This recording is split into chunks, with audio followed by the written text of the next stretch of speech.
We've been in a village called Nalergu in northern Ghana, which is in West Africa. We were there for 5 months from mid-July through mid-December. I was working in the hospital, taking care of their surgery patients. And I was working with women in the outcast women's home in a village just over from Nalergu and doing some language study and recording language lessons for future volunteers. The hospital has been there since the 1950s, and it's a fairly a small hospital, but big for that region, 150 beds and 2 operating rooms. And the main people group in that area was the Mamprusi people. There were a number of other people groups too. It was kind of a melting pot there.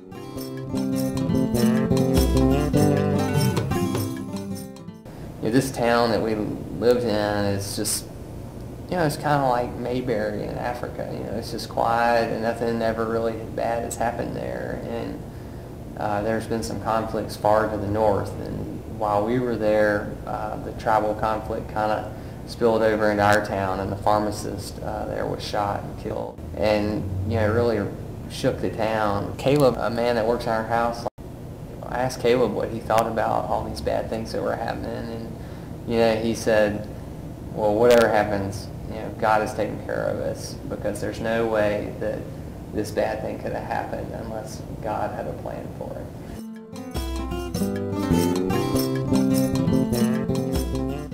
Just to know that people are praying for us and contributing. Some people gave some donations to help us go over there right before we left, and that was a really big help. Yeah, just getting our malaria medication was a huge expense, and the church helped us out getting that, and that was a really big deal, because we didn't anticipate it being such a big expense, and all of a sudden our jaw kind of dropped. The pharmacist said, "You sure you're going to pay for this?"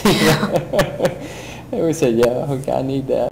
Even folks from this church helped send one of my littlest patients that had fallen out of a tree and broken her jaw. She had to go to a different surgeon down on the coast at the government hospital to get her jaw repaired. And folks here were instrumental in helping with that and praying for her and making sure that she got taken care of.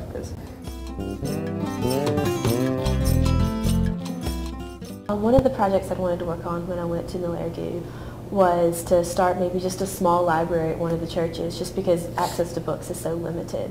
And so in order to do that, I kind of started talking to some members of the community, and I realized that they already have a library committee formed, and they've been raising money, and they built a building. They just don't have access to any books to put in the building. So that's the project that our Sunday school class is wanting to work on, and I'm hoping that the rest of the church will as well, to do a book drive to help get books over to the library.